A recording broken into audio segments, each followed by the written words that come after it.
order the February 2nd, 2016 Board of Selectmen's meeting.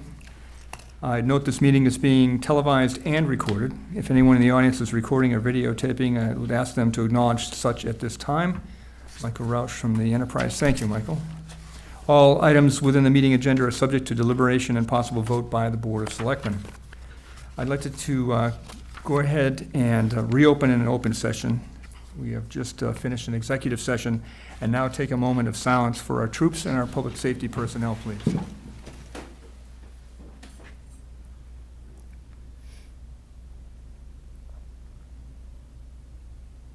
Thank you all. Pledge allegiance to the flag of the United States of America and to the republic for which it stands, one nation, under God, indivisible, with liberty and justice for all.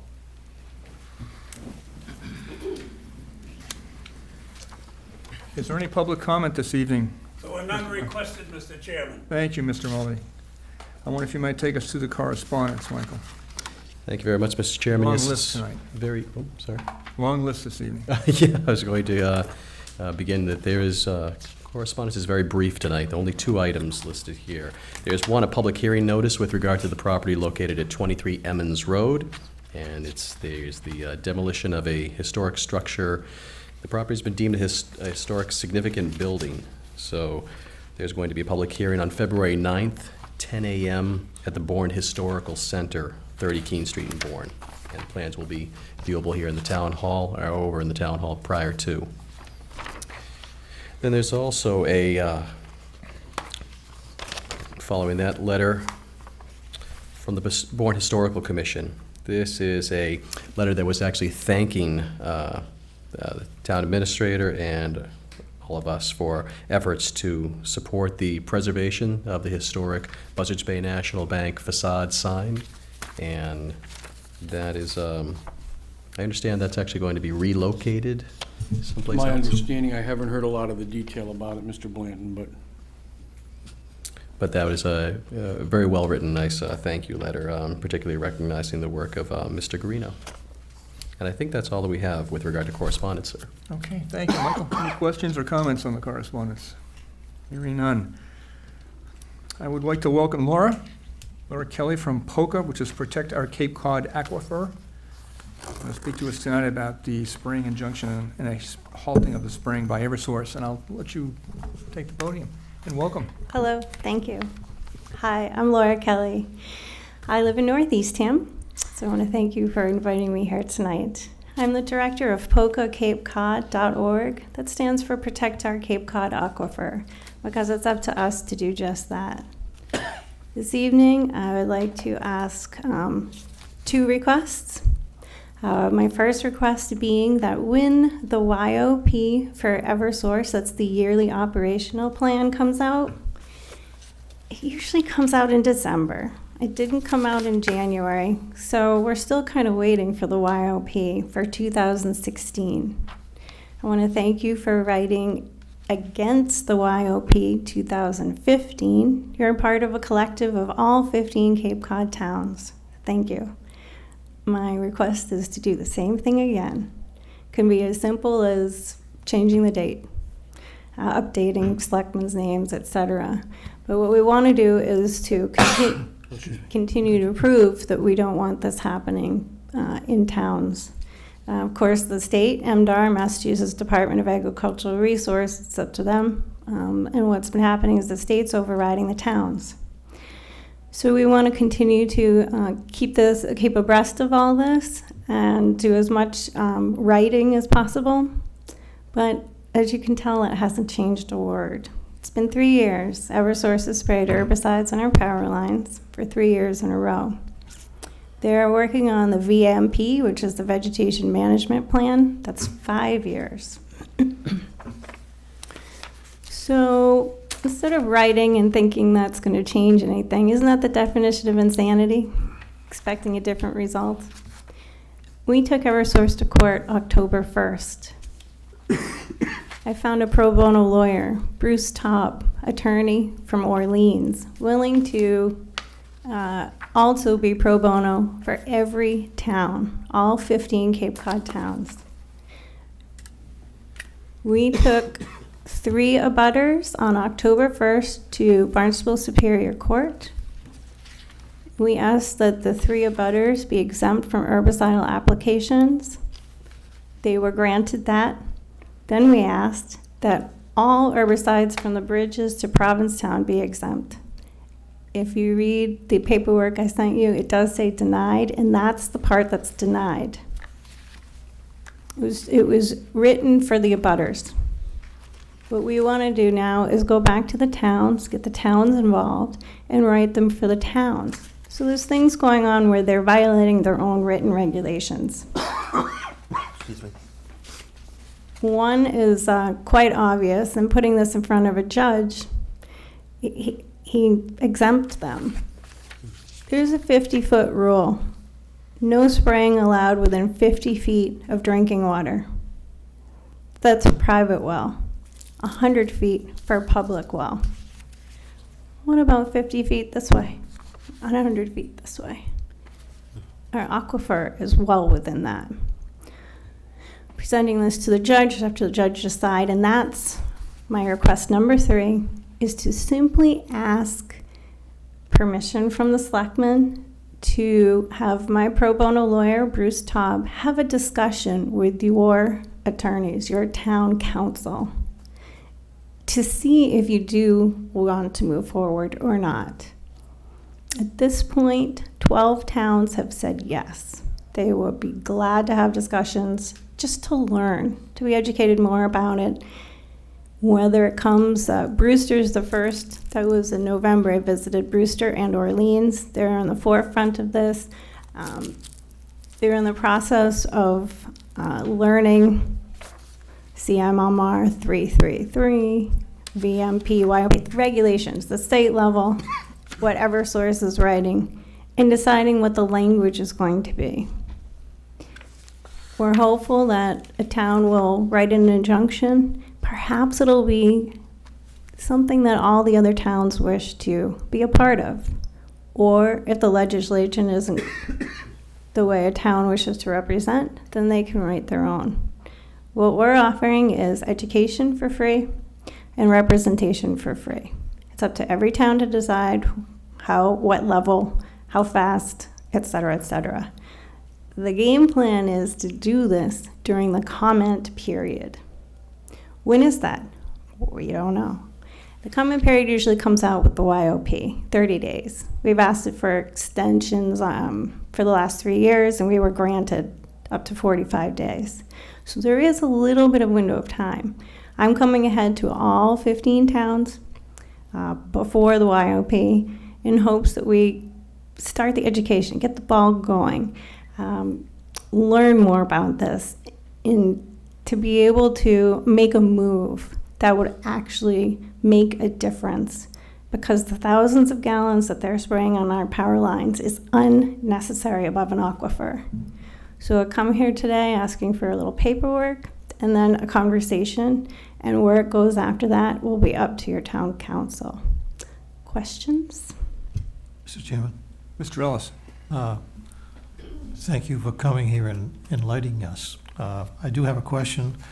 Are any towns that you've discussed this with opposed to this at this point? I'm going to say the town of Yarmouth that I just visited last Tuesday is not aware of the situation and invited me to come back. They got all the handouts that you got, and they didn't do their homework. So they said, what YOP? What, when? You know, and so it was, you know, down here, and we're building our way up. I'm going back in 4 weeks. Good. I'll be back on their agenda again, and perhaps another town will be, you know, the way I see it is some towns are leaders and some towns are followers. It's great. As long as we protect our natural resources, that is the game plan here. We don't understand the effects, and it's unnecessary. It's the #1 largest amount on Cape Cod. I mean, homeowners, yes, but to get to every individual homeowner, it's a lot harder than one company. And in an area where you can go back to mowing, that's what they did once every 7 years was mow. It isn't until now, 3 years in a row. There used to be 13 towns last year, 9 towns the year before, 8 towns the year before that. in a plan that they're saying they're using less over time. We don't see that happening at all. Thank you. Mr. Blanton? Thank you, Mr. Chairman. Thank you for coming, Laura. I appreciate You're you welcome. making the trip down. And is the primary kickback that you hear from Eversource really a cost prohibition factor? Is that what it is? They say that the herbicide treatment, does it decrease the costs of mowing and the necessity for it? What's the primary argument you hear from them? They have not said that once to us. We asked that. We would love to have that proven. There's no analysis. It's been 3 years. We would love to see what happened on our land in those 3 years. At this point, it's not about the money. It's easier, is what they say. Oh, we've done this in many other parts of New England. This will be using less over time. There's always going to be seeds. The wind's always going to blow. There's always going to be new vegetation growth, unless you really killed all the bacteria, all the living organisms, and then no seed can grow. So there's two possibilities times 10 years, times 20 years of this constant spraying, is we could create, a Dust Bowl effect along our power lines and nothing can live. Sure. Then sure, there's no reason to spray. Or there'll be continual, you're going to have to spray. There'll be the pines, the oaks, things that will ultimately take down our electrical source. So, there's so many other alternatives. Even the town of Mashpee has actually said that they would go forward and take the cost and go and hand prune or mow themselves. Towns are really going forward, trying to think about other alternatives, what's going to work with them. I wish that there was a, town of Truro, it's this cost. Eastham, it's this cost. Orleans, it's this cost. Per acre is this amount of money. Each town has different vegetation. Sure. So it's not just a math formula. So I don't think that it is a cost benefit. They have not stated that. They've not proven that. It's the fact that they believe they're going to use less over time, and it's a program that's worked off of Cape Cod on organic matter. Is what they say, organic soil. What's that mean? They've got not sand, but they have soil. We have sand. We have an aquifer. We have different conditions that on the other side of the bridge, So we've got to think about what works on our land and do what we need to do to protect it. I appreciate that. If I might follow up, Mr. Chairman, because of our soil conditions, because they are so unique, because we do have such a sandy soil, and we do have a sole source aquifer, and that's where we receive all of our clean drinking water now, I'd agree with you that this needs to be done. Mr. Chairman, Mr. Meyer? have you considered working with the local boards of health? Because the town of Bourne Board of Health has a no spraying policy that I was made aware of. Great. So you may want to see if you can work with them as well to strengthen your resolve. Sure. And this is a motion for a grant of a TRO, which was denied. Has this been marked to go to trials? Was there enough to go forward to a full trial on this? Or did this die once the TRO was denied? We went from the 3 abutters to the towns. So at this point, we're allowing the towns to make a move. Again, I believe Brewster will be the first. So the case is not closed, to answer your question. It's still open. Okay. It'll be the end of February, I believe. There's the 25th, I'm going to say. It's open until a particular date at this point. Thank you. Mr. Picard? So, just to refresh my memory, because I'm getting old, item number 2, we have already done that. We have done it in years past, Years and past. I think the board would 2015. probably ask that that be done again. Okay, that's fine, I don't see. In your, January 26th email outlining what you'd request, you indicated that Brewster and Orleans are on board, but there's, how many others? I can do this. Well, I don't need the names, but there are another 12, I'm going to say 12, yes. another 12 that you've met with since this meeting that have already signed on. So that leaves, if I can, that would leave Yarmouth and Bourne. Yep, and then Barnstable. Oh, Barnstable. There's okay. 15 towns. Barnstable's the last one. I'm just, number one, a point of concern would be, generally when we have an attorney work as special counsel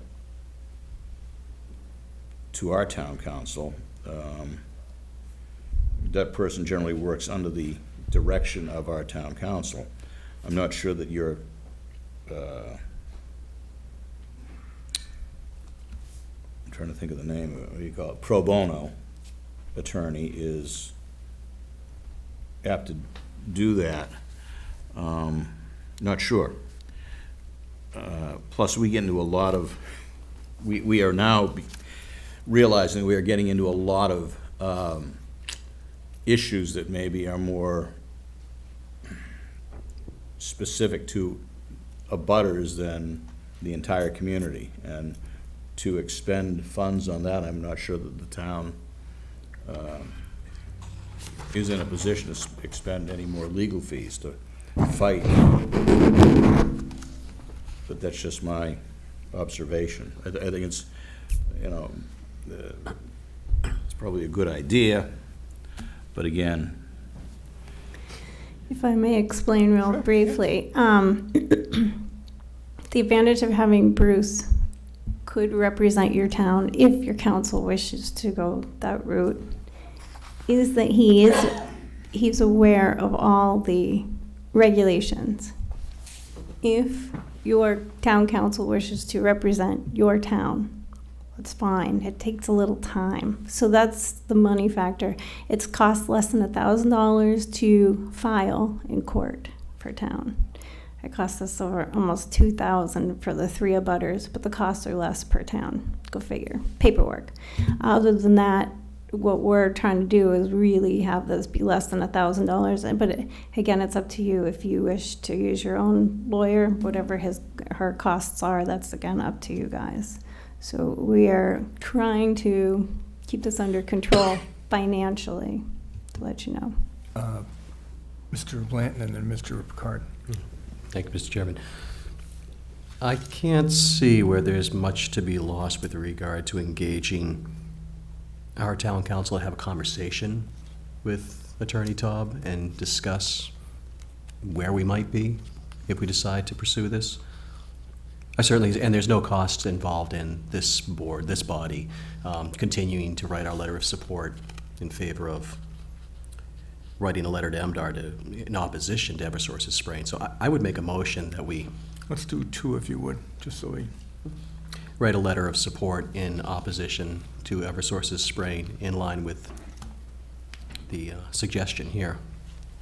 Second. motion's been made and seconded for the Board of Selectmen to prepare to write to the Mass Department of Agricultural Resources a letter in opposition to Eversource's yearly operational plan. Please wait until the YOP comes out. Read the Yeah. YOP, make sure not one word is changed, and Yeah. do so. Thank you We'll very do much. that. And I will be in touch with you to let you know when that comment period is and just send it out within that 30-day frame. Perfect. Okay. Is there questions on that motion, Mr. Garino? No, not on that motion, no. Okay. Comments, questions from the gentleman on the board? Okay.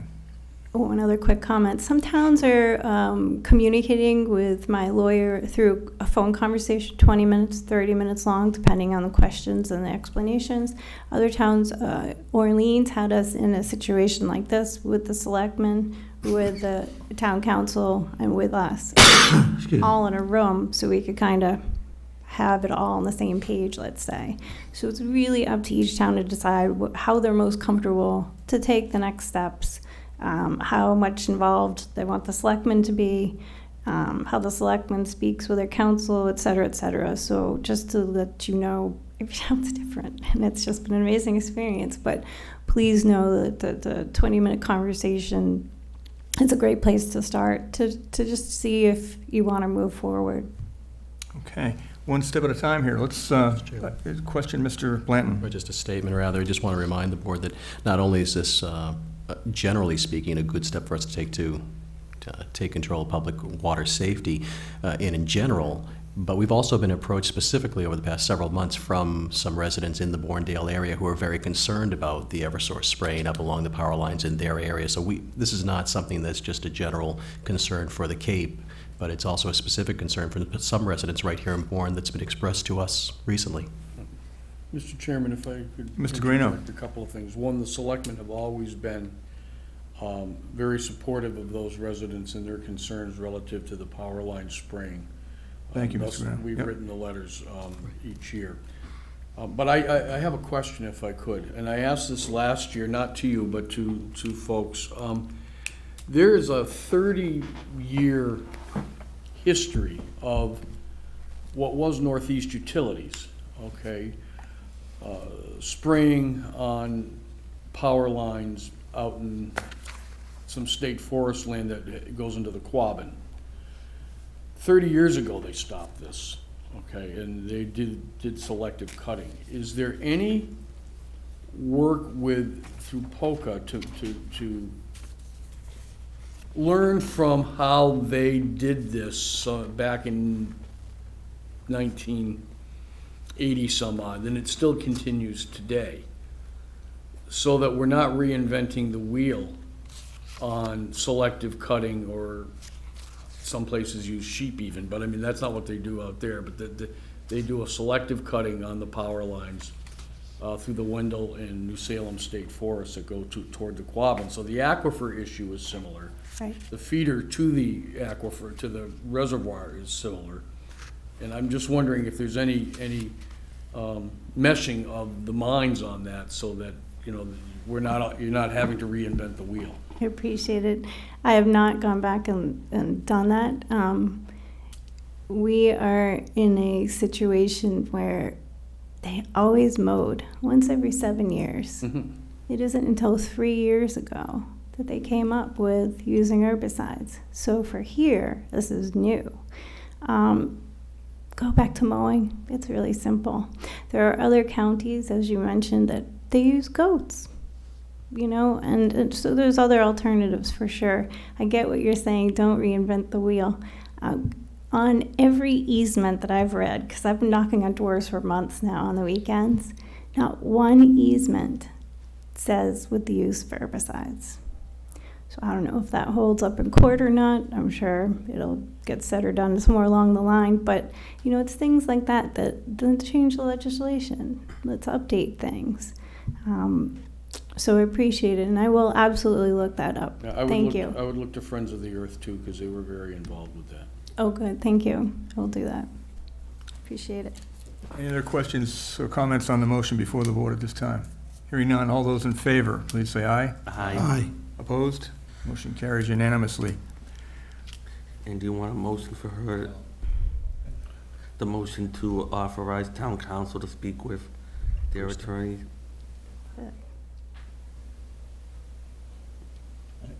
Making a motion? I have a question first, if I could, Mr. Chairman. Please. Yep. Could you give us a little bit of a background on the Protect Our Cape Cod Aquifer organization? Sure. You signed this, you're the director. Yep. What's the membership? Is it a membership like the Friends, the trustees of the reservations, or is it you and other folks that are just interested in this? What started off as concerned citizens coming together saying, what can we do? And it's been 2.5 years, it was in the summer, that we created a name and a title and a mission statement and a website, you know, did that all explanatory type stuff. It's grown to thousands of people. If you look on our website, the last page has supporters, donators, we don't list everybody that connects with us with questions, or we don't have members or memberships, $25, nothing like that. This is a voluntary situation. People come to meetings, they speak. We've got an advisory board, president, vice president, secretary, got funding, we do benefits. We got enough money to bring Eversource to court in October. Thank you, everybody who donated. And so it's a growing organization. We were very educational in getting 8 towns to monitor and lessen the amount of fertilizer. It became bylaws, thanks to the EEA that opened it up for a year. We asked for an extension for a second year, and we got 8 towns involved. This is great. We want to lessen the amount of nitrogen and phosphorus in our waters. Of course, our biggest thing is Eversource, and that might take a good decade before we get there. But we really believe this is the first time with the pro bono lawyer that we actually can change something in court. And we're doing other things like pharmaceuticals. So we're doing what we can to protect drinking water. Right now, you can only bring your pharmaceuticals to police stations. You can't bring your extra outdated, et cetera, unused to like CVS or to where you actually get your prescriptions. That stopped last spring, so we're bringing awareness to that. We have lots of neat little things like that we're doing along the way. So tomorrow, one other thing, we wrote a Bill of Rights. 15 of us went and became educated at CELDEF. That's the Community Environment of Legal Defense Foundation.org, where we learned how to write rights and write laws. So we did just that. We took a year, every Monday night at my house, got together with an overhead, and we wrote 2 pages of a Barnstable County Bill of Rights. Tomorrow at 4 o'clock, we present it to the Assembly of Delegates. This will really change things. And then, of course, the other thing that we do is we support Dan Wolf's bill, number S478, which really, it isn't perfect, I'll admit it. It loses its teeth in the last paragraph, but it is the next best thing. It's helpful in the herbicide issue that we all have. So POCCA is growing and continuing. We're only 2.5 years old, but we've done a lot of changing local laws already. So anybody that wants to check it out, please do, and come on along, join the fun. This is for next generations. This is because I want to drink the water when I'm older. It's really simple, but it's taken a lot. Other questions? Tom has his hand up. No, if the board is going to consider this as an action, I would suggest that if you do vote this, to allow Attorney Taub to speak with Attorney Troy. at his, at a mutually convenient time, and have Attorney Troy then brief the Board of Selectmen as to the outcome. All right. What's the pleasure of the board? Make a motion that we ask the town administrator on the town's behalf to speak with Attorney Troy about setting up a dialogue with Attorney Taub over the oversized sprain. Second that.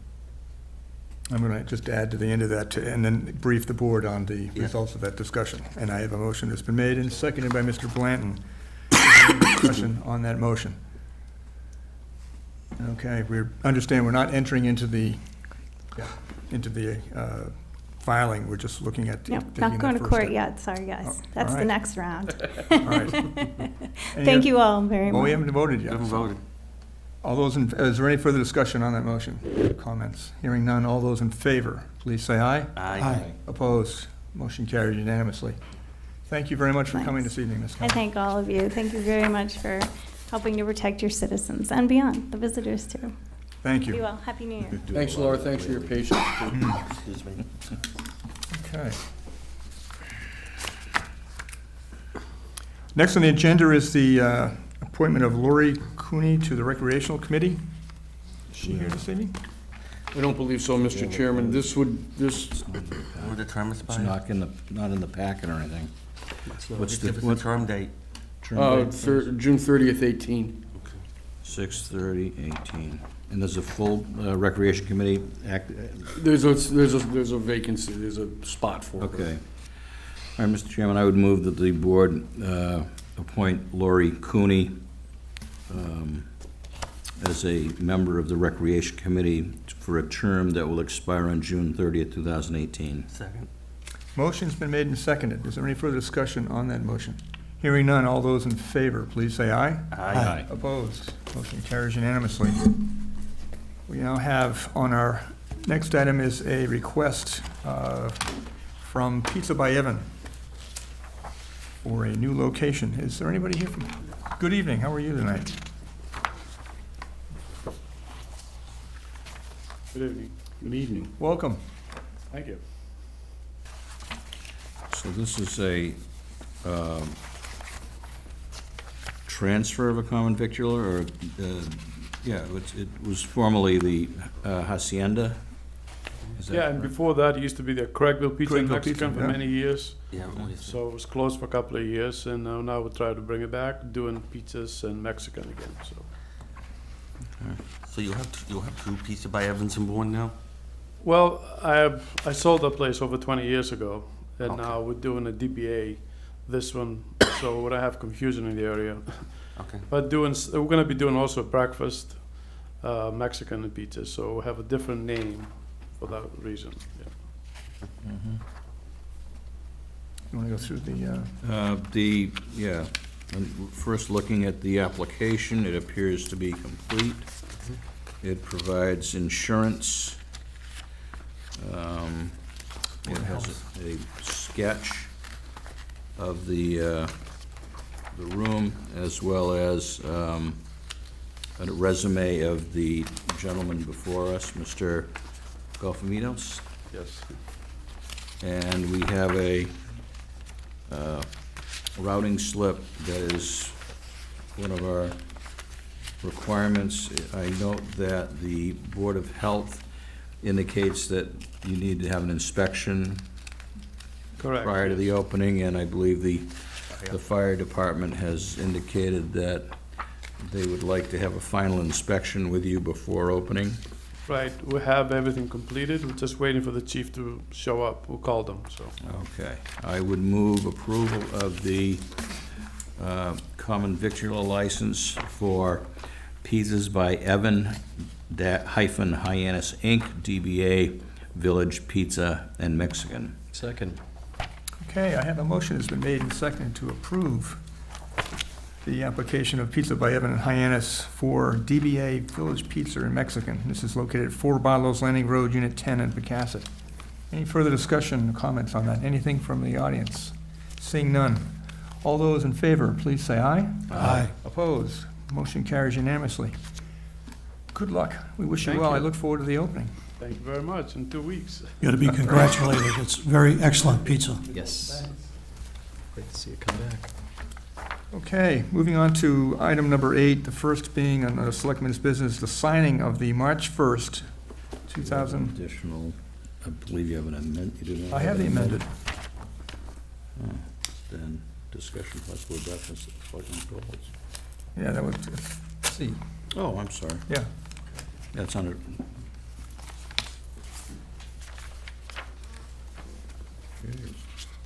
oh, we have new ones, okay. We have new ones? Let me take that.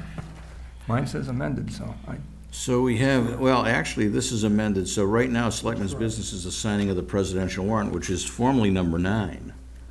yeah, I'm just following the playbook. Yeah. All right. So, Don't want anything to fall through the cracks. I don't think I've ever signed a presidential primary warrant. I think you did once. Oh, all right. Oh, wait. Do we have to vote on this, Mr. Guarino, or we just sign it?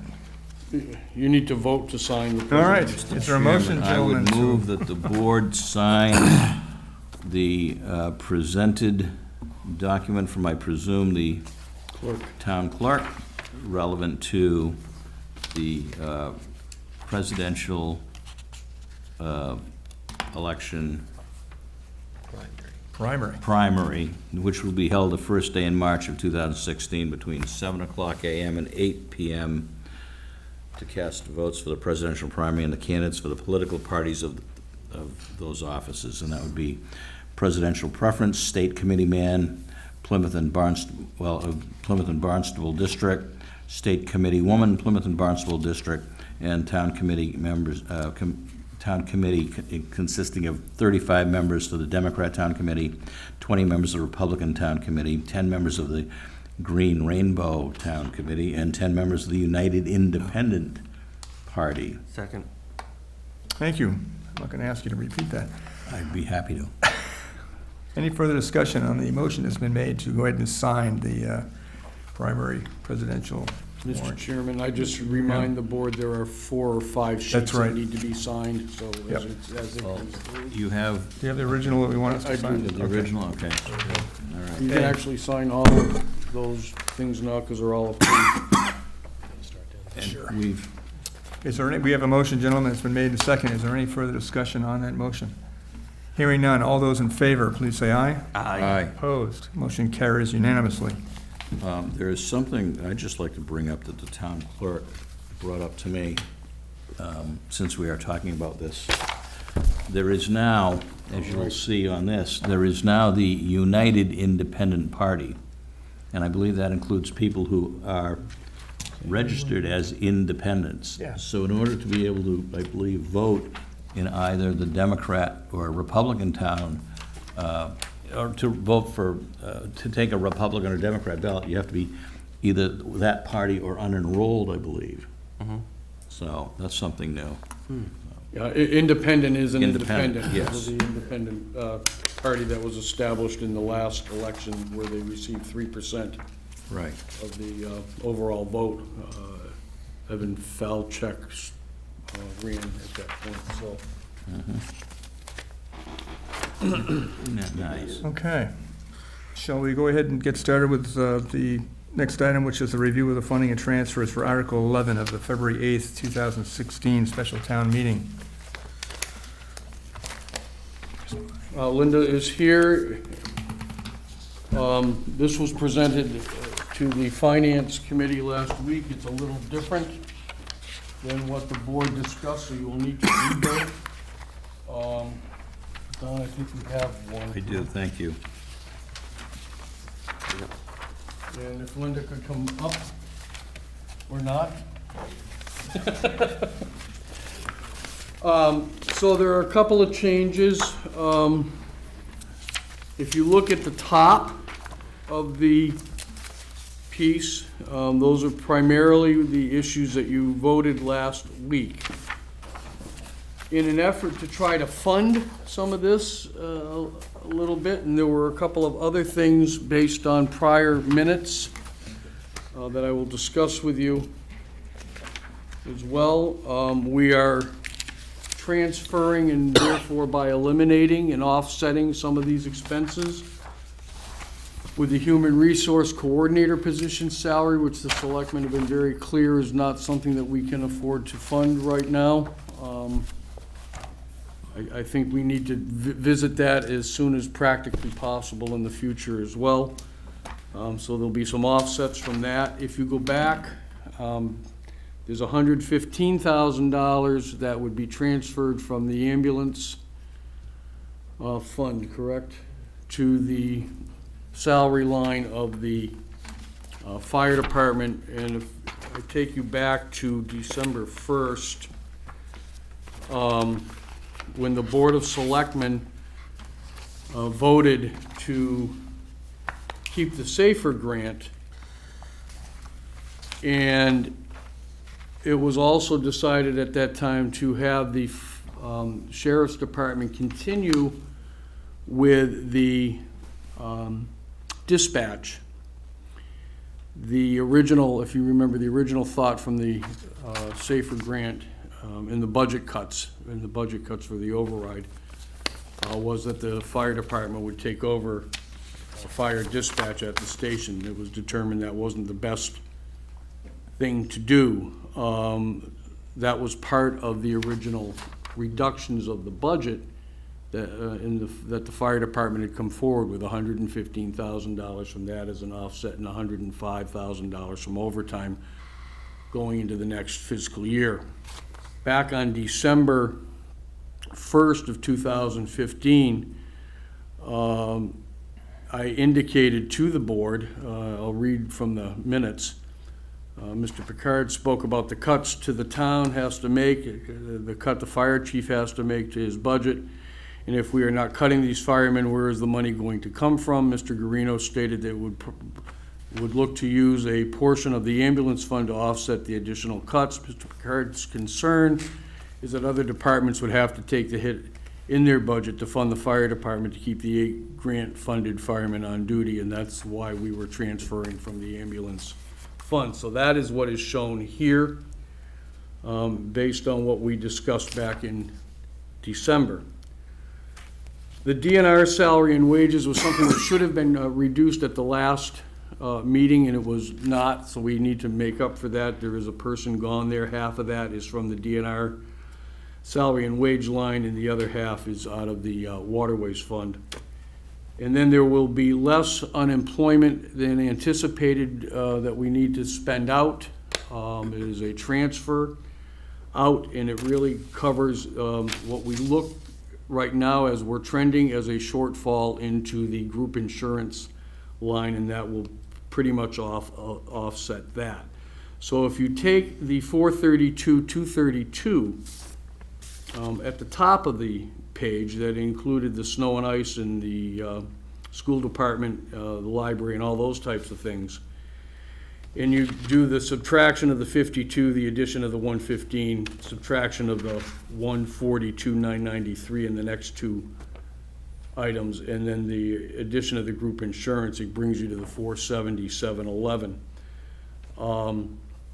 These are the types of transfers and things that we normally would do at a special town meeting. The last town meeting was a little different because it dealt specifically with the reductions that we had to make in the budget.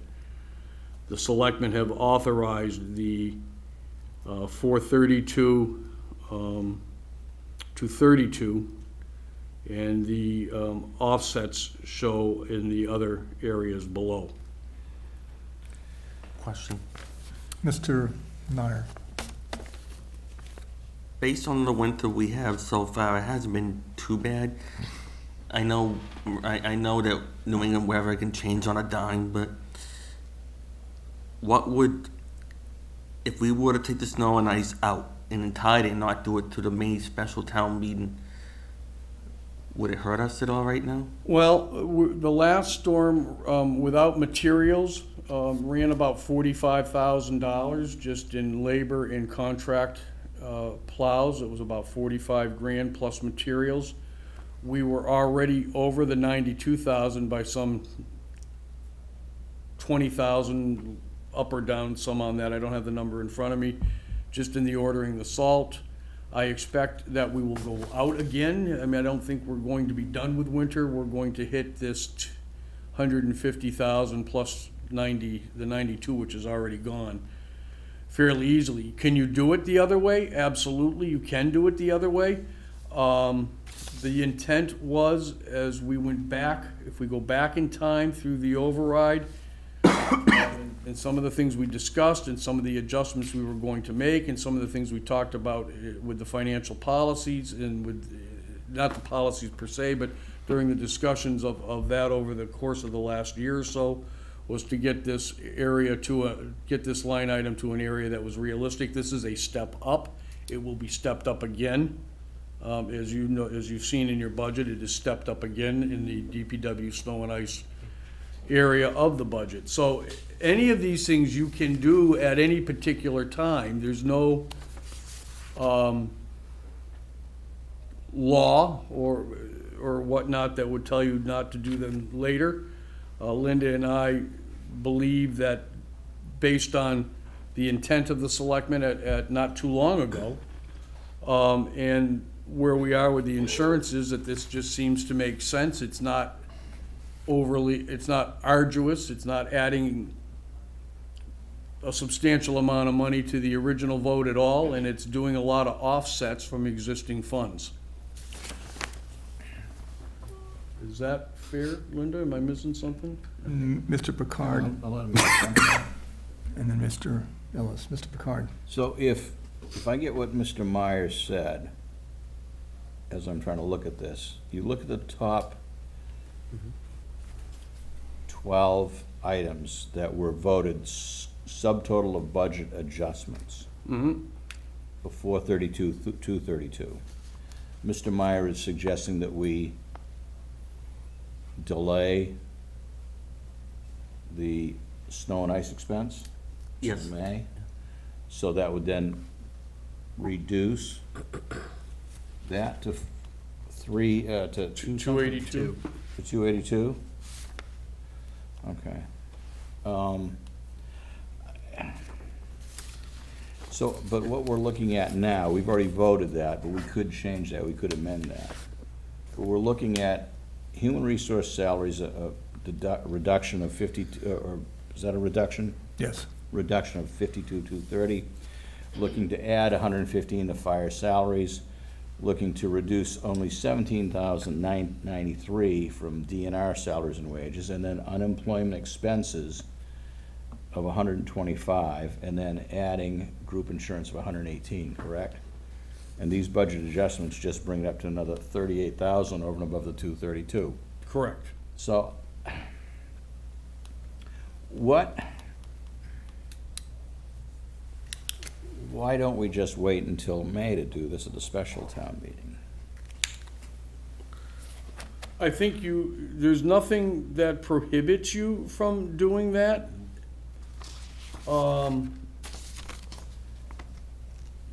It's a pay me now or pay me later. It makes, based on specifically the fire department, it is fulfilling what was discussed and agreed to when the vote, this was during the discussion on the vote on the SAFER and what we would have to do. It was on the motion to terminate the SAFER grant at that time, and we discussed what we would have to do to make that happen. And the board voted 2 to 3, 3 to 2, if you will. The motion failed to Correct. keep the SAFER grant. Right. This was part of that. And I think it adds clarity. I think it adds transparency to what we said we were going to do. And we're finishing up a piece of business that we told the residents what we were going to do and what was going to happen and what we were going to have to do as a result of keeping the SAFER grant and the override failure. So, if I might, just another question. You look in here at unemployment expense, group insurance expense. Those are shared costs? So, we are either if we're taking money out of shared costs for the town side, does the school then get to choose what? The unemployment is, we raised the unemployment at the special town meeting because there was all the. Right, individuals because of the that were cuts. listed, But Right. since then, it's been, especially if some of the votes go back, I think there'll be less people that were totally laid off than we thought would be in the beginning.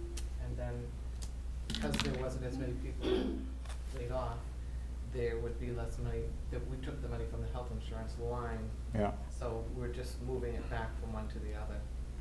That can wait till, I mean, that was just a bookkeeping thing, and can go to the end. It's not increasing, it's just going from one to the other, and it's both within shared costs. Right. Well,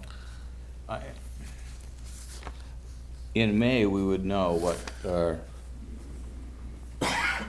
snow and ice costs would actually be. We don't know that now.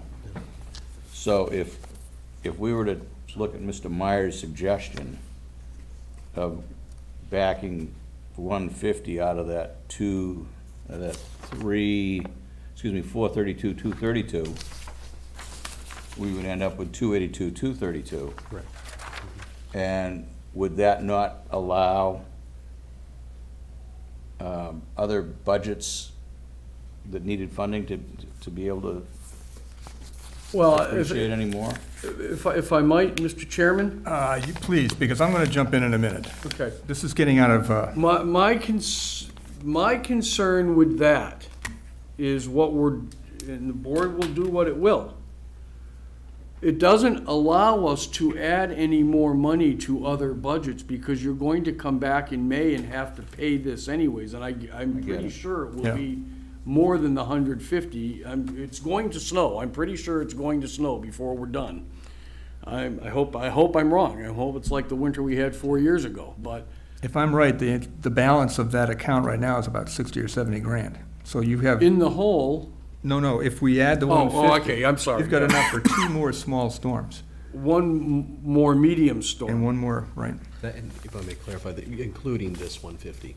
with the 150. Okay. We're already in the hole. Yeah, We've already spent more than the we're not gonna be able to 92,000. put that in other areas to offset some Sorry I other jumped in, budget gentlemen. issues, I don't think.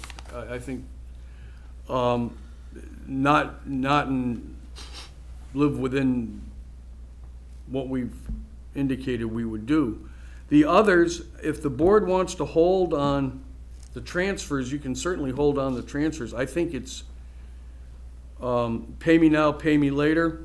It's going to happen either now or in May. I just think it makes sense to me. We said, this was part of what we said was gonna happen back in December. I think the fire transfer needs to happen. The group insurance can wait, but I think you also wanna get that HR salary off the books to help offset some of the costs that we're putting into this. And that was the intent, was to take money that's not going to be spent, that's not going to be turned back, and offset some of these costs. That was the whole intent of doing that. Plus, we have savings going forward with the proposed state budget, you know, with the Upper Cape vote. Well, that I'm gonna get into a little bit in my report. The monies that the Board of Selectmen put back in the budget, that's not for this particular item. We've been able to find that money, because the tech school came down and an adjustment in one of the other line items that not gonna have an effect, so. Mr. Blanton and then Mr. Ellis. 17, Right. I think I'm going to go ahead and pass. I was also going to make the suggestion that we continue to, with Mr. Meyer, Mr. Picard's suggestion, that we back the snow and ice on out and adjust that maybe later on in May when we know what the exact cost is. I think town administrators are indicating that it's pay now or pay later, but I think paying later, we'll be able to fine tune what that number is better. And I'd like to hope, as you It'll be would. more. I'd like to hope it'll be less, but sure, that may be too optimistic. What it's gonna be, but I think we have to. So, Mr. Ellis, Thank you. you're welcome. Am I correct, Tom, that these numbers, 432, 232, these are your numbers? These are my numbers and the numbers at the board, and working with the school department, the 139,916. Now, this is what you brought forward to us. That's what we brought the last meeting. Thank you. Mr. Picard, no, I was just gonna add to Mr., and it also includes the additional recreation expenses, right? For the May, So that, for the, to get it started, yes, sir. And and the council on aging wages. So it's not only what the town administrator brought to us, Mr. Ellis, it's what the Yeah. board. Board of voted. Selectmen added as well, Yeah. correct, Mr. Picard? So, Thank you for that. I have a hard time with, I mean, I think we can do a lot of this in May, and, I would like to just jump in then, because if you look at the budget we passed in October, and I think Mary Jane might want to talk to this point too, that particular budget funded many of these line items at these amounts less. So I'm saying to you right now that if we do not fund, for instance, the Council on Aging salary and wages of $22,000 at this time, that you really cannot run in a deficit spending because you have not funded that particular line item for the Council on Aging bus.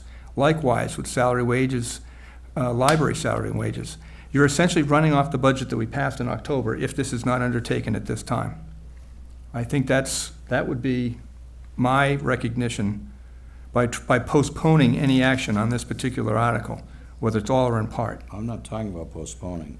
I'm talking about if I were the king, I would say the adjustments that only total $38,479 that the administrator is that has requested, I would say that we table that until May, and I would say that we jump on Mr. Meyer's suggestion that we back out the snow and ice expense till May, and therefore make this total budget adjustments to 82, 232. But that's if I were the king. Okay.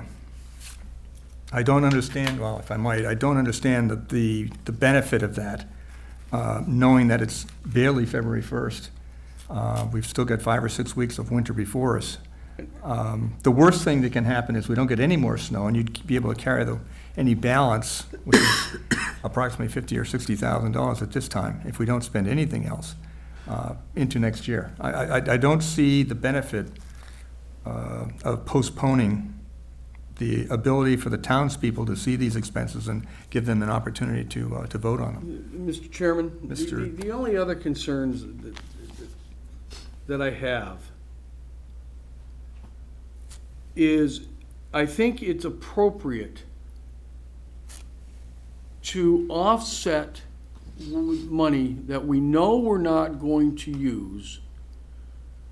It will close to free cash, or we can offset some of the expenses that we have now. And I think that's an appropriate use of what the human resource money that has been appropriated for this year, that we utilize it in this year to offset some of the additional appropriations that are being recommended.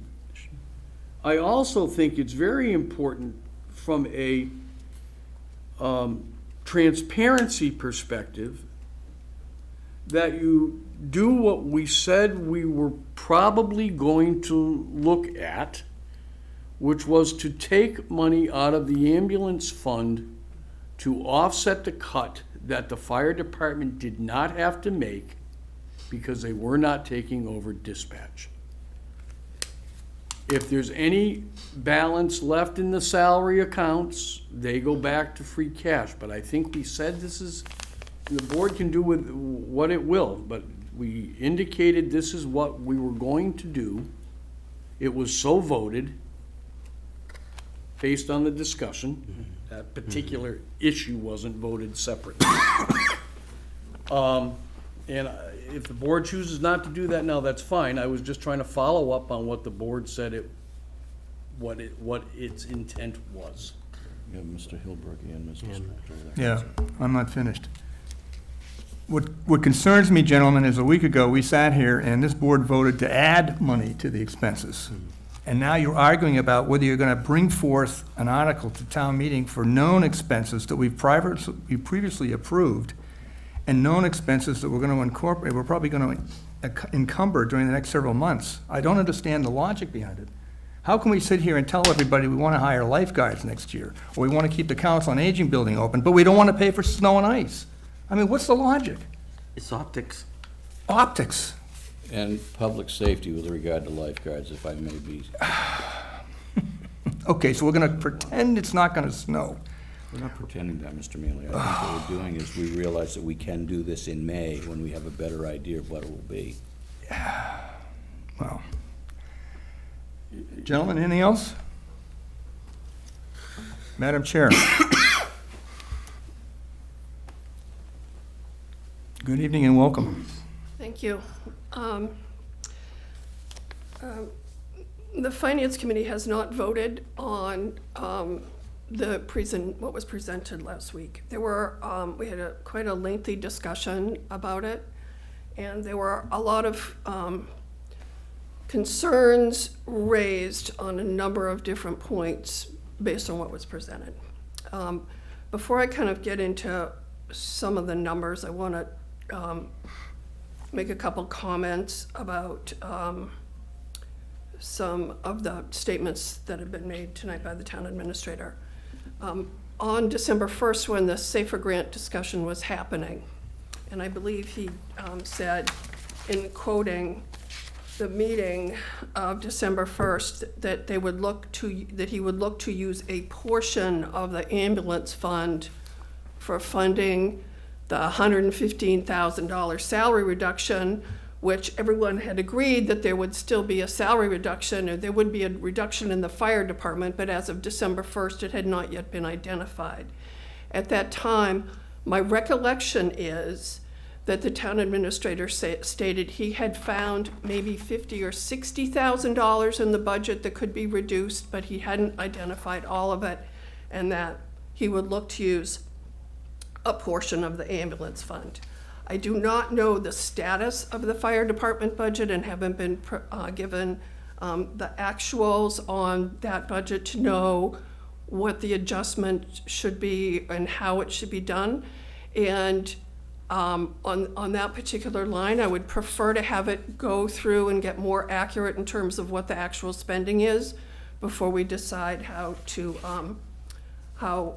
we do it, and whether there is anything else in that budget that can be reduced to make up the budget that we had talked about having from the fire department. On the snow and ice, one of the points that was made in the difference between the override, passing an override, and going the reduction scenario was that if we passed the override, we would be able to increase the snow and ice budget to fund it at an adequate level. But if we did not pass the override, we would not be able to fund the snow and ice budget to cover what was needed by our recent history. So at this point, I would look at the question of the snow and ice and say that when the override failed, it put us in a position of handling the snow and ice the way that we have handled the snow and ice over the last several years, which is at the end of the year to look at all the budgets, to make a transfer to cover the deficit in the snow and ice, and to do that within the scope of all the budgets. So I can understand wanting to supplement that budget, but I'm not sure that this is the appropriate time to do so.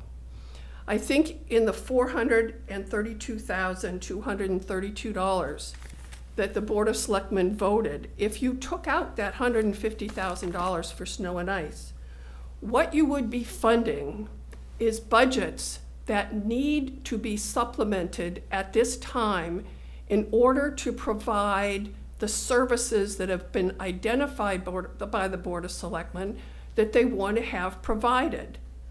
The schools have said we need to have $139,000. The town, the Board of Selectmen identified outside of the snow and ice, identified $142,316 of budget items that they felt should be funded in the budget and augmented. So that's the town administrators augmenting that by $7,916. The community building budget by $18,000 so it can be open on Monday and Friday nights. Augmenting the Council on Aging budget by $22,000 for the bus driver. Augmenting salaries of the library for $15,000. Augmenting the library expenses by $20,000, augmenting the recreation department $4,400 for the initial lifeguard expense for this year, and augmenting the insurance budget for $55,000. What is very, very interesting about this budget augmentation, which, as Mr. Meyer said, total $282,232, is it would, percentage-wise, come out to a 50% of the increase going to non-school budgets and 50% of the increase going to school budgets. When you start making other adjustments and other increases to snow and ice and fire department and group insurance, then you change that percentage. And if you were to do all of those, if you were to put all of those augmentations, the snow and ice and the fire department and the group insurance, the total increase in the budget would be $665,934. That would be a 79% increase in the non-school budgets, and it would be a 21% increase in the school budgets. Now, I haven't in this calculation put any reductions, but there's nothing to say that if you have $52,230 of human resource budget and $125,000 of unemployment budget that aren't going to need to be spent, that you can't address those and apply those to the $282,232 and only use $107,000 of free cash instead of using $282,000 of free cash. And that is, I think, what the town meeting would like to have us do. To say, we are being very conservative and we are only increasing those budgets that need to be increased in order to provide those services to the community. And we are going to offset and use a very limited amount of free cash.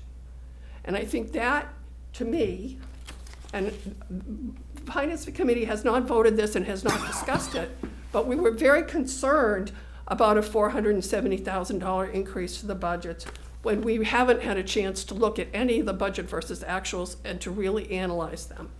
So I would say that if the Board of Selectmen were to vote tonight, the $282,232 increase and use the $52,230 of the human resource budget to offset it and the $125,000 of the unemployment budget to offset it, and to use $107,002 of free cash, I think that would be a very conservative way of approaching this that town meeting, I think, would really understand. And at the end of the year, we can straighten out the other items like we usually do. I think it's premature to do so at this point in time.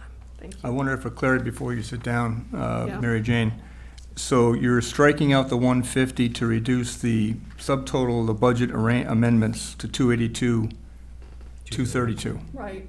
And then in the following, in the human resource salary range, I just want to go down and see what you're doing to it. Right, So you're maintaining that reduction correct. as an offset. In the fire department salaries, I haven't done anything with the fire department salaries. I think the fire department salaries, I think it's premature. I mean, as far as my recollection was on December 1st, there were $60,000 of reductions that were going to happen from the fire department. And there was going to be a portion from the ambulance. I think at this point, if the Board of Selectmen, I don't know if you looked at budget versus actual in the fire department. I don't know if you know if there's room in the fire department. There was discussion about a reduction in the fire department budget, and in all of our discussions, and I haven't heard anything and seen anything that demonstrates to me that we can't make any adjustment to that budget at this time. I haven't seen it.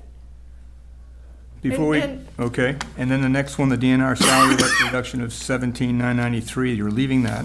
Well, one of the things about the DNR salary is that position that was in the Department of Natural Resources was a position that was funded by the Waterways Fund. So when we increased the use of the Waterways Fund towards the FY16 budget, that position was covered. So the only way to make that, if you make that reduction to the DNR budget, you're also going to be reducing the Waterways Fund. Agreed. So my question for the Board of Selectmen would be, I'm not sure exactly what the income is that we get from mooring fees and beach fees and all those fees that are processed, shellfish fees that are processed through the Department of Natural Resources. But citizens are paying extra fees for those permits. And that money, all that money is going into the town, and part of it was being used to fund this position. Mm-hmm. So the logic of cutting this position that is that is funded through the Waterways Fund, it escapes me. So the position has been cut. If it's unspent money at the end of the year, it's going to be turned back, but it's a reduction, but it's going to be offset by a reduction in the waterways fees, so there's really no change. Well, the that I waterways see. fees is a The separate, the waterways When fund. this happened back in the fall, it was a mistake. It's a lot better. I covered everybody and forgot to cut her position out. So actually, extra money she was going to be cut, she was part of the cuts. And instead, we covered the other girl in the office with the waterway money and all of his part-time people. So that was just, she was let go, and now there's extra money sitting in his salaries. so we'd have to transfer the So money I back actually into. took extra money out of the waterways for that position. Okay, so I asked, so I. No, no, I what think this I'm is a not- good I'm point. unclear about it, and we asked at the finance committee to have the accounting of the waterways fund and the accounting of this, so that we could look at it. It's unclear to me, so I just left it out. I mean, I think we were told that there was going to be a decrease in the waterways fund use in the sources and uses that was going to then, so there was going to be a reduction of the budget and there was going to be a reduction of the waterways fund. That's what was explained to us last week. So money would actually go back to the waterways. Right. So what I'm Okay. saying is the money's in the waterways fund and the money's in the position now. And so what you're doing is taking away, so the money's currently there in the budget. So you get what I'm saying? I do. Okay. I'm not sure anyone else does, but I do. Yeah. On the unemployment expenses, 125,000. Gee, thanks. On the unemployment expenses, that was a late addition. If you recall, just before the town meeting, we put that reduction in that changed us from 979,000 down to 854,000, a reduction. I had actually hoped that we would wait until May and put that in as an actual number. So if you want to apply that now, then it's okay. I mean, it's going to use less free cash, so whether you reduce that now or reduce it later, it's going to kind of go back into free cash. So the question to me was, it's simple to say $282,232 transfer from free cash, or you could say $282,232 and transfer from the human resources salaries, $52,000, and transfer from that unemployment budget, $125,000, and transfer from free cash, $107,002. Either one, I think, is fine, but I would say from that's, I think, where we should be going in this particular town meeting. That's kind of my sense. Okay, Mr. Guarino, and then I'll open it up to the board. Thank you very much. You said you were going to open it up to the board. Did you want to speak? Well, I Oh, just, Chris, did you want to, I'm sorry, Chris. I'm sorry. This is coughing. Welcome. Thank you. Chris Hilberg, Bourne and Chair of the School Committee. First, I'd just like to make an overview comment. In the weeds, the last year and a half has been a learning experience for both myself and the folks in the school committee. And the opportunity of recently being able to afford the invitation by you and Mr. Guarino to get together with the superintendent of mine just to develop some communications has been excellent. We've had a really good rapport. I like the fact that we have Mr. Blanton and Mr. Meyer attending our school committee budget sub-meetings. Those are also very helpful in developing the flow of communication. And the reason for that is because over the past year or so, during this process of preparing for an override, developing cuts and the process, it seems to me that the school committee's had to fight a little bit for ourselves. There's been some cuts and changes that have been made where the schools seemed to have been taking the lion's share of the impacts to the reductions. So through conversations, and the board reacted very quickly during the summer, if you might recall, to amend that situation very quickly, and I thank you for that. So we're here now again with another optics, and I'm going to go along with Mr. Selectman Meyer's observation about optics. So here we have a series of cuts, and I just want to reiterate simple math for the public, for my school board that met this past Saturday in a public meeting where we had a workshop and discussed probably 90 minutes of these specific topics to include our very, very near and dear priorities within the schools. And that is that remove the snow and ice, $432,000, it's just about a 50-50 split on what we're restoring to the associative budgets between the town and the schools. Something that we had vetted and communicated through all the different boards and I'm very happy with. So you can imagine on Saturday when we had a little surprise and saw this, the 665 number, and that's really what it is, because regardless of where we're taking the money from, and I understand what the town manager is saying, the town administrator is saying, hey, we discussed this about the ambulance funding, some of the over. The problem is, it's optics.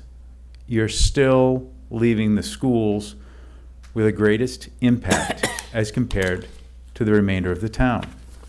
And I know that you say you have a hard time understanding as to why we should hold this vote into May. My sentiment is, I've just heard several examples where there's some confusion. There's a possibility, an opportunity to get a little bit more information to present to the town to say, this is where this money is coming from. I do believe FY17 has a bit of a change for us. I'm confident of that. I do believe that we still have some hardships. I also believe that currently the town and the schools are both underfunded to the point where services are being affected. I absolutely believe that. But at the same time, we need to make sure that the appropriation is exactly on target. For example, I would ask to revisit the $125,000 for unemployment. Mr. Merzley, could you tell me exactly where that number came from? For putting it in? Exactly, where did you come up with the 125 in that number? I think back when we looked back at how many people we thought were going to be laid off, we tried to take an estimate of what they could possibly collect based on, there's like a certain dollar amount that per person. Right, and do you remember, I remember it carefully, do you remember where the majority of that money was from? It was from school unemployment cuts, I think 103,000 if I'm not mistaken. I don't know if we broke it down, but if that's the equivalent. Right, and so I find it's peculiar that 103,000 of the 125,000 is being applied to non-school. No.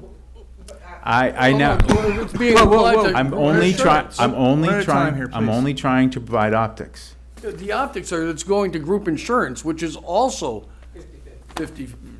Yeah, I can agree with you in some areas, Mr. Chairman. Are you saying that the group insurance has increased 118,000 today? I'd like to, gentlemen, I really want to do this right.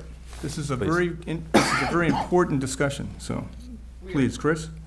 I'm just asking. So we are is trending. It trend? Yes, we are trending. When we looked at where we are today, we are either going to be right on target or we're going to be short. And so with that 118. Yes. And is that consistent with your long-term planning percentage increase? Well, that's a whole nother discussion that we have dealt with as far as health insurance costs. That's correct. Yeah, we had a meeting on that earlier, so I can't go into that actually. We had an executive session meeting relative to health insurance contracts, and we can't discuss it. Okay, then forgive me. Then as I'm taking my hat off and as a taxpayer now, I feel it's important that if the board it is my impression that I have to go back and sell this to my board and sell this to my wife. So I need to make sure that I understand what the below 12 line is, if you understand where I'm getting at, is that I just have a hard time understanding the factors, the increase to these. I'm not in disagreement, and I'll tell you why I'm not entirely in disagreement with the factors, and that's because the line of communications is improved for me and the schools and the process that we're working. It's not perfect, but it's better. I just can tell you that the optics are that the schools, again, are standing here saying, hey guys, where's the percentage increase? Where are the schools in related to the majority of the cuts? If, Mr. Chairman? Mr. Guarino. I want to talk, I understand your point. If you're looking at that if everything is to be a 50-50 split, okay? And that's what I'm hearing. I believe we need to increase the snow and ice budget now, regardless of, I think we're disingenuous. Pay me now, pay me later. You're gonna end up paying this out at the end of the year. Well, maybe we always do.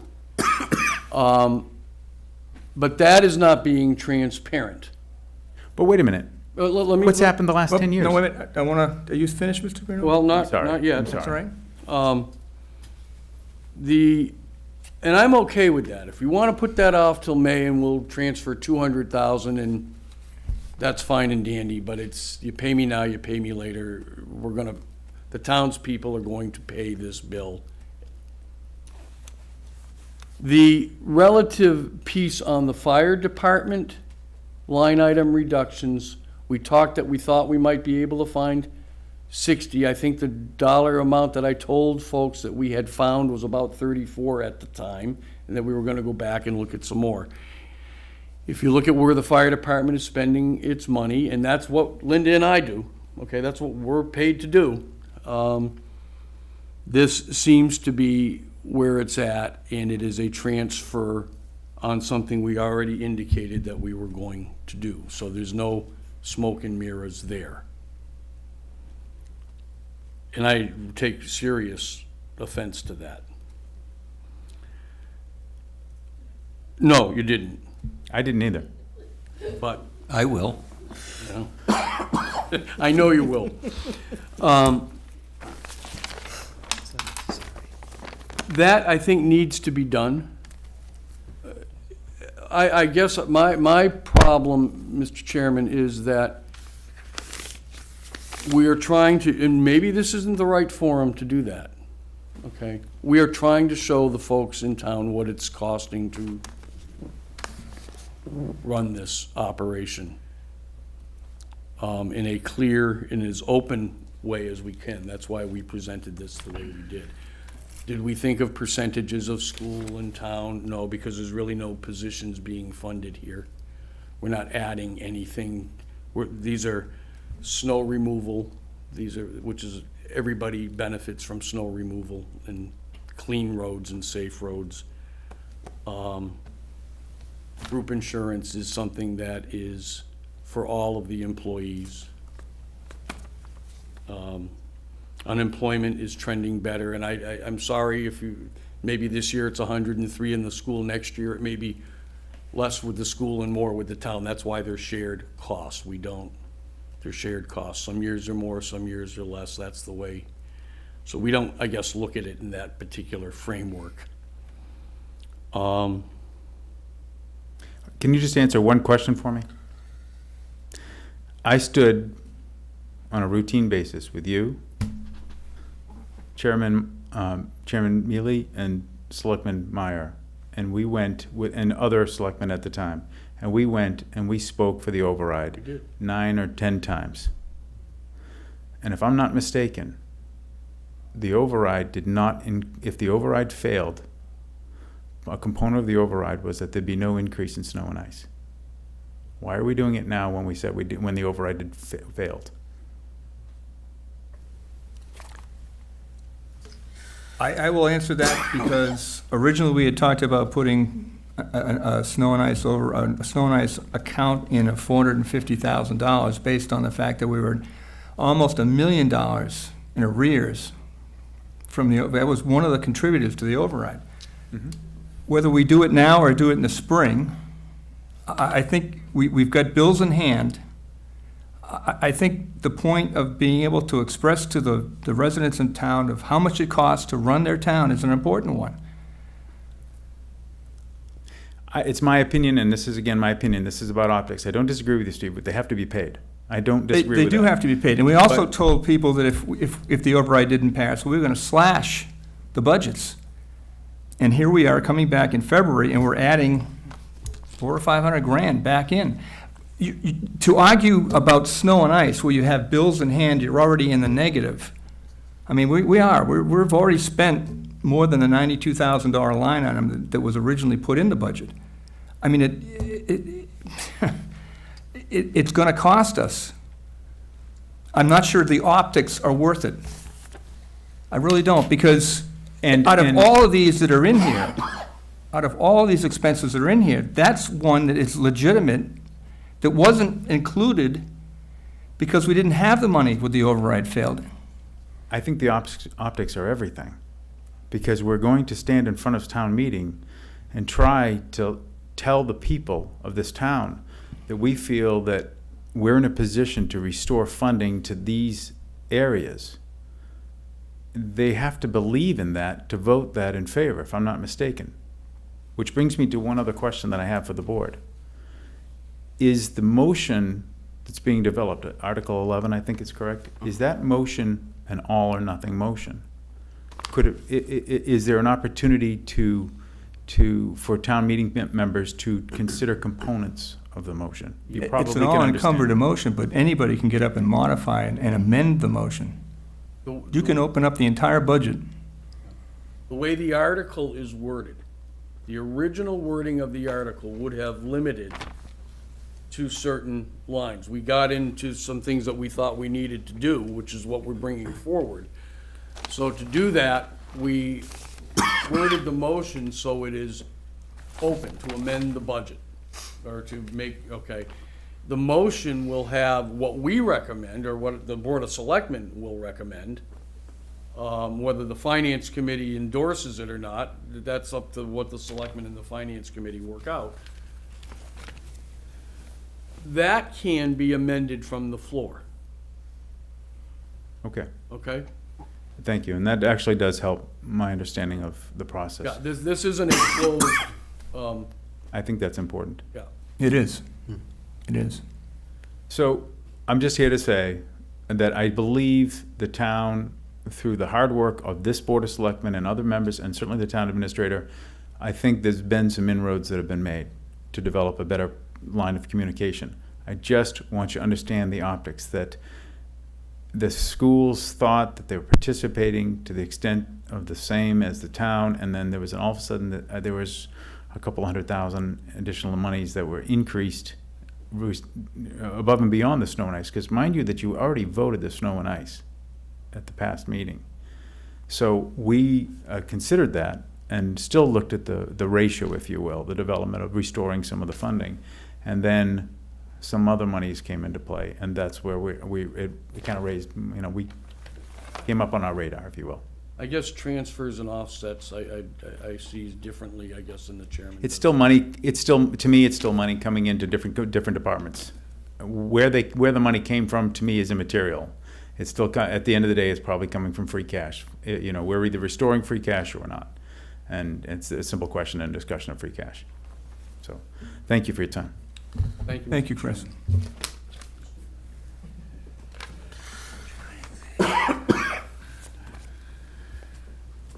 Questions or comments from the board?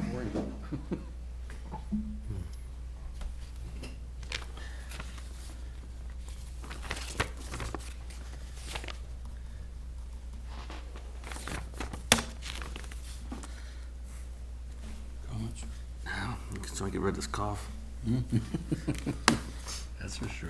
We have previously voted to support a budget amendment totaling $432,232 for the 12 previously mentioned and discussed line items throughout the 2016 budget.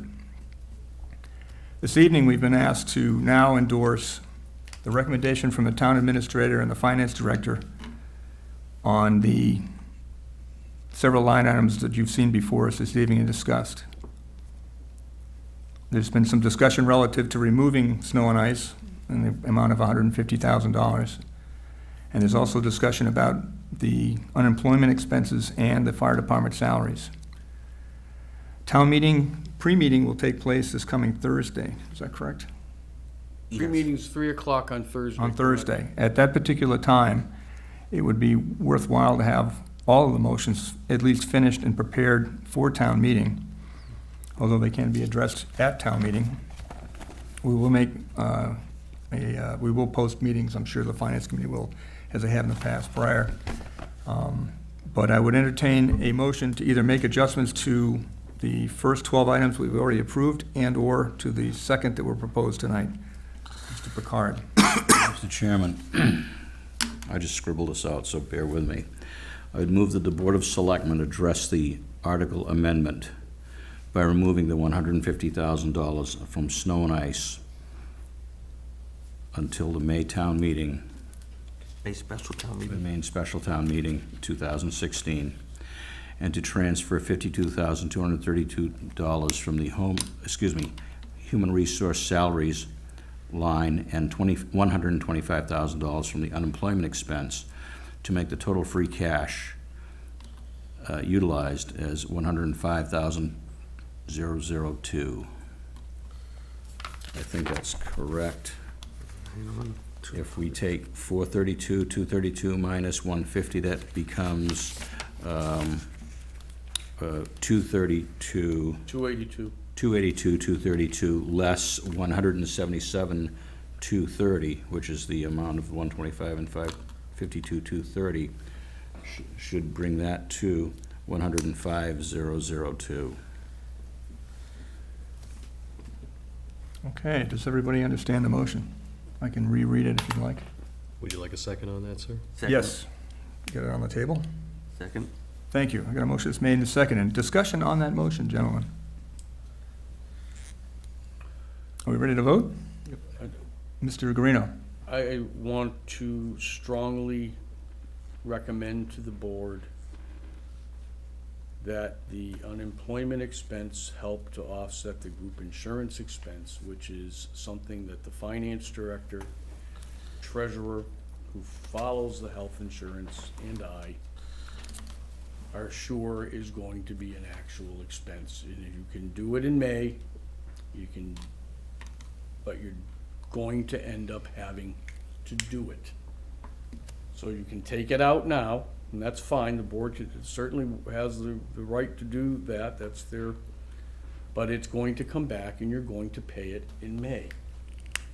So you're kicking Kicking the can. kicking the can down the road of something that's going to have to be expended. In this way, you can offset it, as opposed to offset it, you're offsetting an expense now on the 432,000 by utilizing the unemployment. I don't know what that does to the chairman of the school committee's discussion. It has no bearing on what his concerns were. And the 52,000 from the HR salaries, but you are still going to have this expense from health insurance coming due. And I suggest that you are better to transfer it out of a fund that we know will be whole now than to wait to the end of the year, use this money against the, and I appreciate and respect the other folks' opinion on this, I do. It's just a matter of how you want to bookkeep it. What else? I know, well, if you're gonna let the snow and ice, I know that it could be the same way. If you're gonna let the snow and ice go in the deficit, then we'll let we'll let that go in the deficit until we get to May. We won't know it exactly, because the last bills won't come out until the school teachers are paid their summer pay, but we'll know pretty close. Okay. Anything else, Jenna? Mr. Blanton? Just gonna say, at that point in time, if it's appropriate, I'm sure we'll address it exactly as need be at that point in time. All right, we ready? Yep. Okay, Mr. Meyer? I'm Just asking for a vote. Oh, no, I'm asking for a clarification. Sure. If these adjustments are made in the next Monday night at town meeting, when will we start to see the effect of some of these, like, for example, this building being open additional hours? It will take a couple of weeks. I've got Jonathan working with the contractors now to get this open as quickly as possible after the vote. I just want to make sure the public understands what's going on. We're already being proactive in the assumption that if it passes, then we're going to try to get this open as quickly as we can. Okay. Thank you. Thank you. Anything else, gentlemen? Okay, you ready for a vote? Yeah. Very good. Mr. Meyer? Yes. Mr. Picard? Yes. Mr. Blanton? Yes. Mr. Ellis? No. And the chair votes no, 3-2, motion passes. I thank you all, and I thank the audience members for bearing with us as we work through this. Okay, town administrators report. Mr. We got goals. Sorry, it's, I'll turn it over to you and Mr. Meyer and to Mr. Blanton. Michael read last week, so are we adopting what Michael read last week? Or Do we have copies of those? it was in our packet a few weeks back. You want to read through them? I don't have the actual list on me again. Mr. Chairman, might I recommend that I draft up what the actual outcomes were and the board vote on this on their meeting on the 16th? I think that's probably a good idea, Mr. Dorino, if the board would. Sure. I will meet with Mr. Blanton and Mr. Meyer to be sure that they are correct. All right. Happy to do that. And As I- also, under Selectmen's business, I know it's not here, but just to give the town administrator a notice, Mr. Blanton and I are meeting with the rec director on Friday. I appreciate that very much, thank you. Yep. Okay. All right, town administrators report. Mr. Garino. I wanted to let the board know, and the finance committee chair, since she is here as well, that the audit has been completed. We have the audit report, and we will be calling, for FY15, we will be calling the auditors in at a joint meeting at some time in the near future, certainly after the town meeting, but so that we can go through that. I wanted to let the board know that the development team or the regulatory team has been meeting and trying to put together the issues related to the shack down at Monument Beach. Has been work on that, so I don't want you to think that that's been let off the radar. The fire chief will be meeting with a representative of the proponent over the next few days as well. So that has been moving along accordingly. We will meet, assuming that the town meeting adjourns on Monday evening. If we do not go into a second evening, just to remind the board, we will have an executive session at 5:30 to start the discussion relative to all of the collective bargaining issues that we have coming up between now and the end of the fiscal year. We have It's 5 o'clock on Tuesday the 9th. 5:30 on Tuesday. Tuesday the 9th. Thank you. You have right now scheduled a meeting for Thursday at 5. There will be some discussion. We're waiting to see if that will come to happen. You are posted, just in case you're posted there. It's unlikely, I just should add that it's unlikely that that meeting will take place, but we'll get that out to you. Other members are unable to attend. There are other items that I have for this evening, Mr. Chairman. I will defer as to be sure that I am thorough in my responses to some of the things that have been brought up this evening, so I will defer. Okay, thank you. Selectmen's reports. Mr. Meyer, anything this evening? Yes, on Thursday evening, there's a notice from Mass Maritime Academy for a site plan with Conservation Commission to relocate PowerPoint Road down to beyond the baseball field and into the marsh area, and which will come out by the power plant. Now, why am I bringing this up? Because I've been made aware by some residents that you're gonna be taking more stress on a small road in Tower Lane. Tower Lane can barely hold 2 cars, one in either direction. There's no sidewalk. And now you're gonna make it the main road to get any major trucks possibly down onto the campus. And which means we have to look at possibly widening the town portion of Tower Lane. I know the academy under Admiral Gurnon and I wonder if I might, Mr. Meyer, you're announcing the meeting, or you're gonna? I'm announcing a meeting and that I will be there by 1, but as a future, I don't say a future agenda item, but the impacts of this application, I think, is something the board should bring up because of the sensitivity of it. So maybe as a future agenda item, we can talk about or I'll talk to you off stage, since you had a liaison down to the academy, about what the impacts may be. Certainly, thank you. If I could just interject on that, the development team, the Conservation Commission, and we've met with the Maritime Academy on their proposal a couple of times. There's some question relative to some title issues that town council is looking at and is going to engage a title examiner to review some things as well. So we're on top of that. Because you may be losing public access parking down there, to the recreation area, so it does impact the residents of this town. There's some question as to various ownerships, and council will be bringing in a title examiner to look at some things. Anything else, Mr. Barr? Michael and I were at a science fair before we came here tonight, and I will say that it was fun. It was fun to see these kids with the imagination they have. A robot, an actual robot to be seen. I mean, 30 years ago when I was in Bourne High School, you didn't see any of my kids, in my grade designing a robot.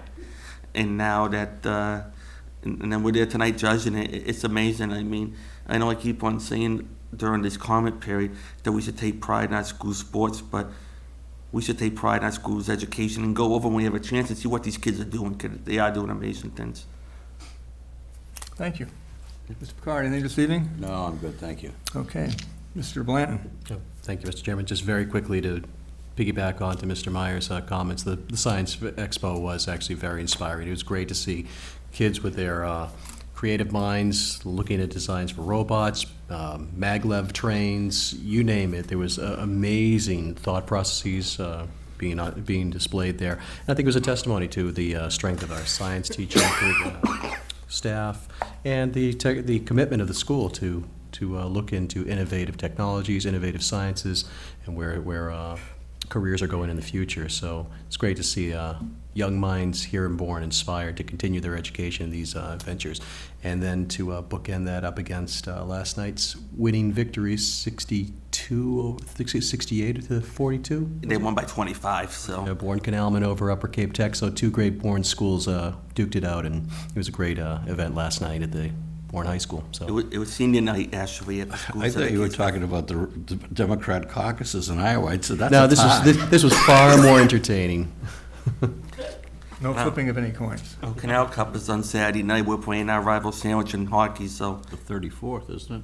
So put on your purple and get on down. Okay. Mr. Ellis, anything to I'll say? pass. Thank you. Just a reminder that there's a town meeting on Thursday in the lower conference room in Town Hall at 4 o'clock in the afternoon, 3 o'clock in the afternoon.